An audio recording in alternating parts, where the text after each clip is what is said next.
right, Sam, and I know you mute out for this. I think we can move it over to the Week 2 power rankings. And just to remind everybody, I treat this almost like the NCAA football, treats their rankings. So I give favoritism to the undefeated teams. I'm not, I'm not doing the Power Five or the non-Power Five teams. So I don't prefer specific divisions. But basically, just to let you know, if you're a fan of somebody, it's not that I haven't noticed that your team's good. For example, Minnesota fell off this week because they lost to Green Bay.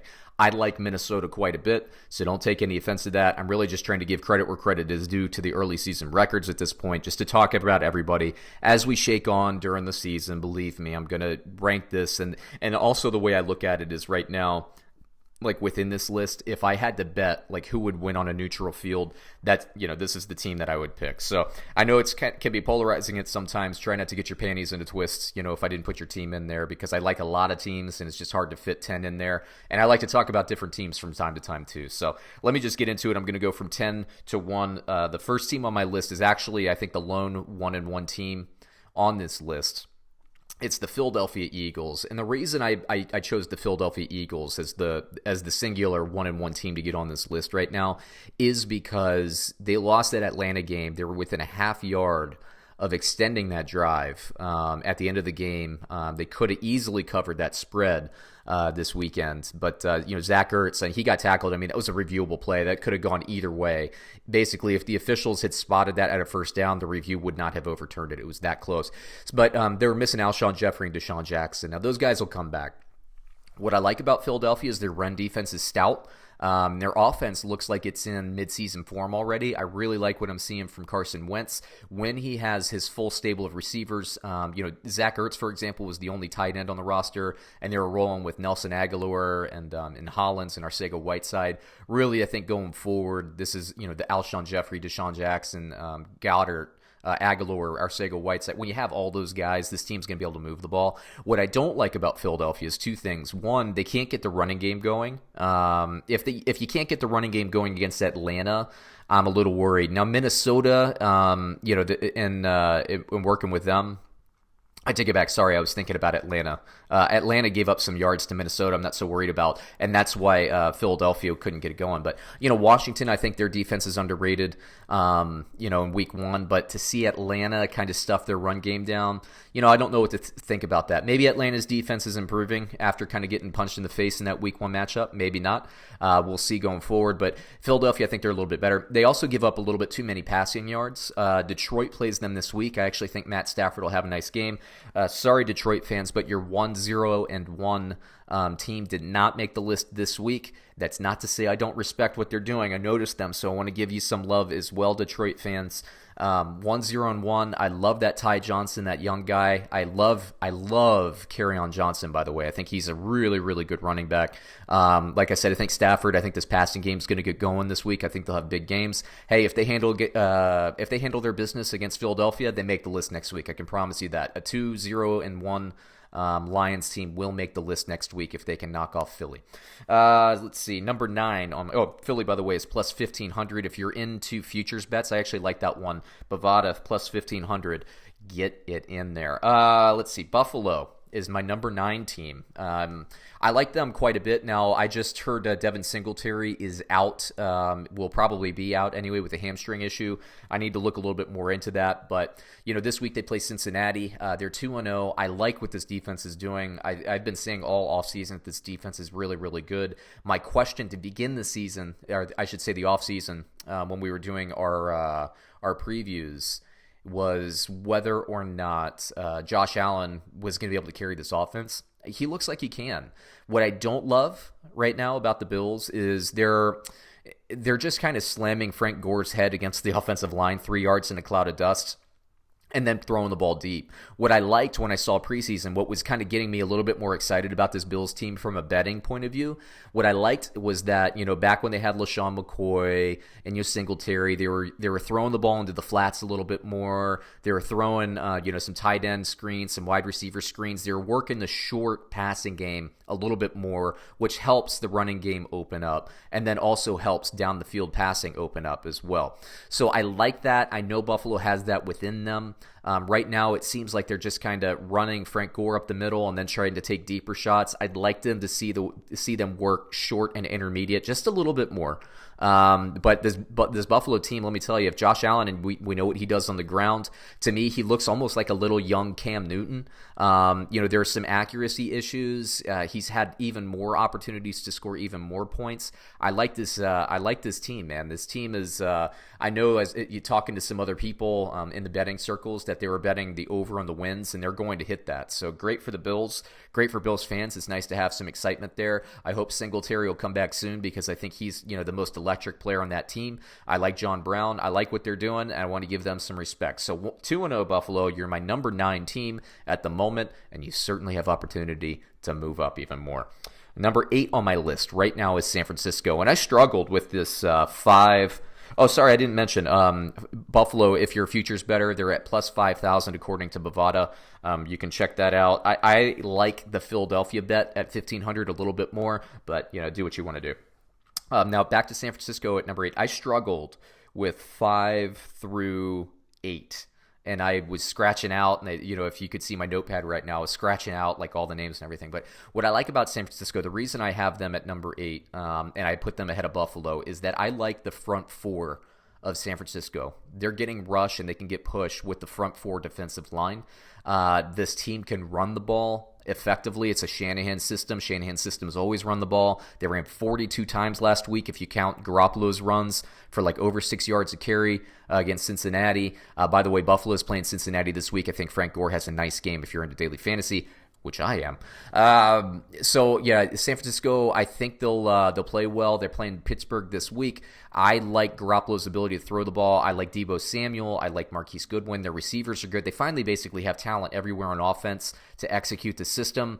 They're not going to be at full strength until probably mid-season. They'll keep rolling. We haven't seen even Jalen Hurd yet, another rookie who I think is actually more talented. I'm probably the only person you're going to say that, but I think he's more talented than Deebo Samuel.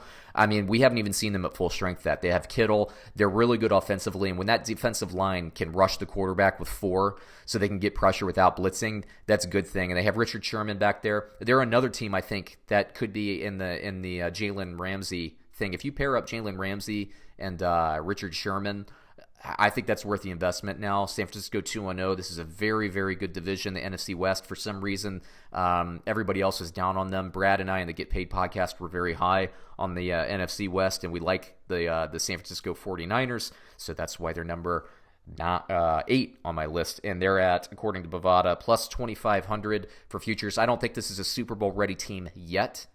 Emphasize yet. I don't think they're Super Bowl ready this year, but they're opening that window. They're not my favorite bet. I still prefer Philly if you're talking about futures bets there. Number 7 on my list is Baltimore. They dropped a couple of spots last week, and I'll tell you why. I like Baltimore quite a bit, but let's face it, they're playing Kansas City this weekend. If they win that game, they're going to vault, back up to like probably number 3 or something on my list. But today they're 7. I like Baltimore. I like their ability to play tough defense. They always play sound football. They don't take a lot of dumb penalties. I love what Greg Roman is doing offensively here. I love the progression of Lamar Jackson, and I do like when he runs, and he ran a lot against Arizona. When he runs, he doesn't take a lot of big hits like his backup quarterback RG3 did in Washington. I love Marquise Brown. I like Mark Andrews. I love the running game. Mark Ingram, Gus Edwards, that kind of 1-2 punch. Justice Hills comes in there every now and then. This is a really, really good, talented team. Again, like I said, I mean, they could have been anywhere from 5 to whatever. The reason I kind of dropped them, I think they might have been 5 or 4 last week. I dropped them because Arizona, I expected them to come out and throttle Arizona, and Arizona actually made that a game a little bit late. I want to see a little bit more from this team to rank them higher, but again, they can handle their business against Kansas City this week, and if they do, then they move up in the rankings. Right now, Bovada has them at plus 2,000. If you're futures bettors, I like that. This is a team, in my opinion, that can win the Super Bowl. Lamar Jackson, I don't think he's necessarily Super Bowl ready, but this team can win in multiple ways, and they can run the ball. And if he can stay healthy, the way he's throwing the ball, and Marquise Brown looks like he's just going to be able to open up the top, and blow the top off of defenses. I like it. I like this Baltimore team quite a bit. It's number 7. Number 6 on my list right now is Russell Wilson and the Seattle Seahawks, who Bovada has at plus 2,200. They're another one. So it's funny because if you look, all the press is basically saying Seattle's in a rebuild. they made the playoffs last year, right? I mean, they made the playoffs last year. And they have Russell Wilson, a guy who's taken his team to the Super Bowl twice, won one of them, really should have won the second one if he didn't throw that bad interception on the goal line.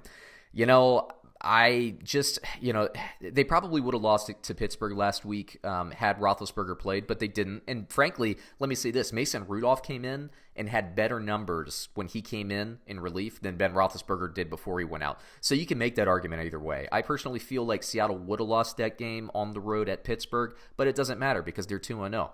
This team can run the ball. This receiving core, this is why I like them a little bit more. Their receiving core, to me, looks better than any receiving core that Russell Wilson has ever had. Of course, I love what Tyler Lockett and that connection and chemistry he has with Wilson.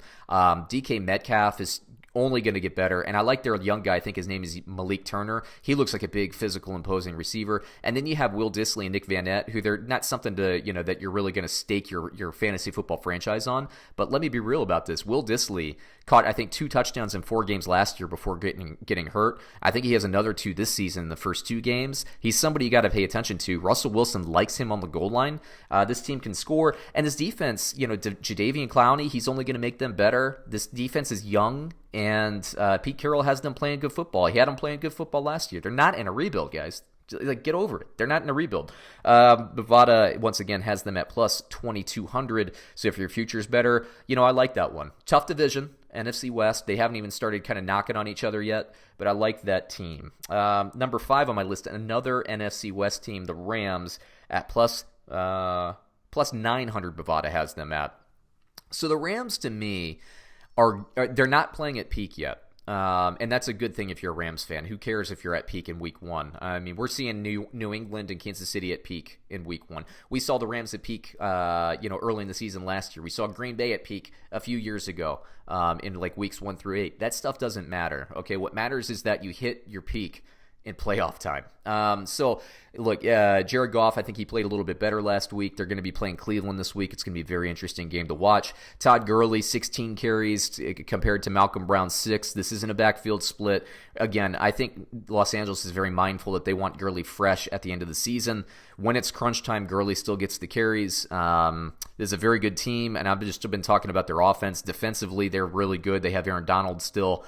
I like this team a lot. We'll see how that shakes out. This NFC West, I think, is very talented. It wouldn't be a shock to me if they put 3 teams in the playoffs, probably because everybody's so tough and it's going to be so strong and there's going to be opportunities elsewhere. It's probably going to be 2 teams in the playoffs for them. But again, 14 games left. It's a long season. Once again, they are plus 900. Number 4 on my list because, again, I do this NCAA stuff. So I had 2 top 10 teams playing last week in Green Bay and Minnesota. Green Bay won. So I'm going to rank them. I moved them up out of respect. They went out to a 21-0 lead early, and then they were outscored 16-0 for the rest of the game. Minnesota couldn't close it out. That looked like it was going to be a blowout, so credit Minnesota. And I do like Minnesota. No disrespect to them, but they're 1-1, and I just want to talk about some other teams. But Green Bay, 2-0. Their defense is looking good. I think their offense is going to get better. They played this season. They played the Chicago Bears and the Minnesota Vikings to open up. Those are 2 really good defenses. They were able to get some rushing yards going. They commit to the run, which I think will open things up for Aaron Rodgers and this offense down the field. The receivers are great. Geronimo Allison, Marquez Valdes-Scantling, obviously Devontae Adams. Then you have Kumaro, who I like. You have Jimmy Graham. These are good receivers. Aaron Rodgers is going to have his day in the sun. Believe me. They just played some really hard defenses. Once the matchups get a little bit more favorable for Green Bay, we'll see how things move forward. Who are they playing this week? Let me look real quick. They're playing Denver this week, who I think is another good defense. So they might have maybe some trouble moving the ball again, but this offense is going to be good. And what's really interesting about this team is that they can run the ball and they can play defense. And so when you do that and you have a quarterback like Aaron Rodgers, this might be the best chance Aaron Rodgers has had to win a Super Bowl since they made the NFC Championship game a few years ago. So Bovada has them at plus 1,200. As a futures better, I don't love it, but then again, I think I picked them to go to the NFC Championship before the season started. So plus 1,200, that is pretty good. It's basically 12-1. So Bovada plus 1,200 for Green Bay. Number 3 on my list right now is the Dallas Cowboys. My top 3 from last week are not are not changed. They're unchanged. So Dallas, they took care of Washington in Washington.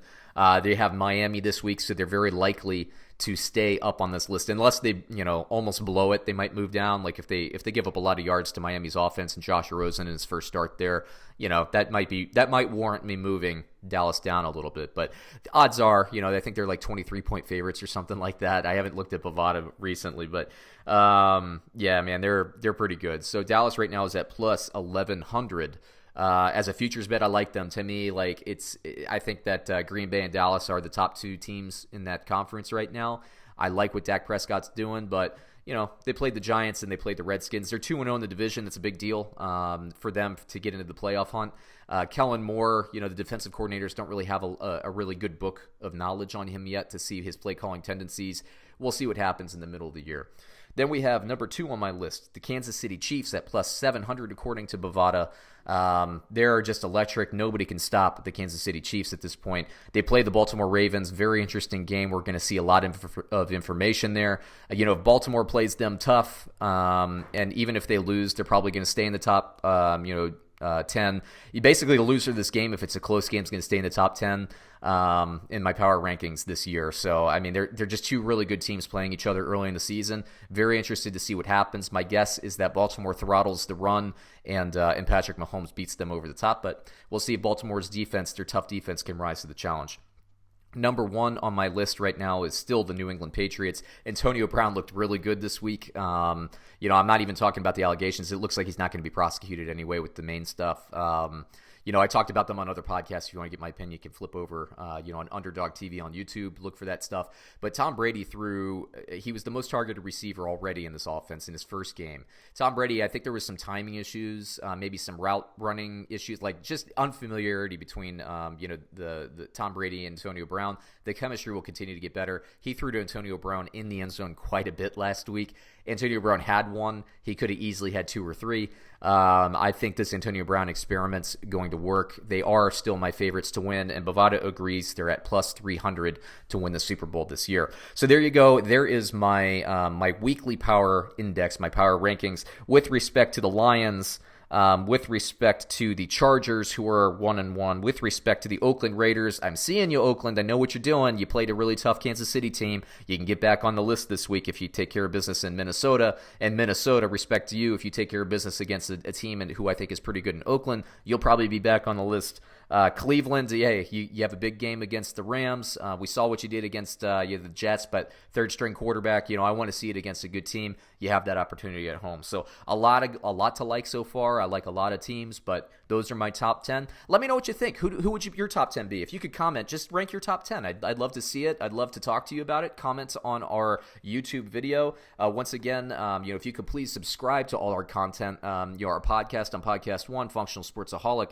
I have Pick 6. I have Get Paid, all that stuff. Look for Underdog Sports and Apple iTunes, and then also this channel. Please subscribe. You can hit the red button to your bottom right. You can hit the playlist in your upper right, or you can hit the logo in your upper left. You can subscribe everywhere. That's how we grow our channel. We really need your support doing that. Watch some more content. Comment. Like our video. I'd love to interact with you guys a little bit more. Please do. I am interactive, as you can see from our comment history. So there you go. There's an episode. Hope you all have a great week. Be good to each other.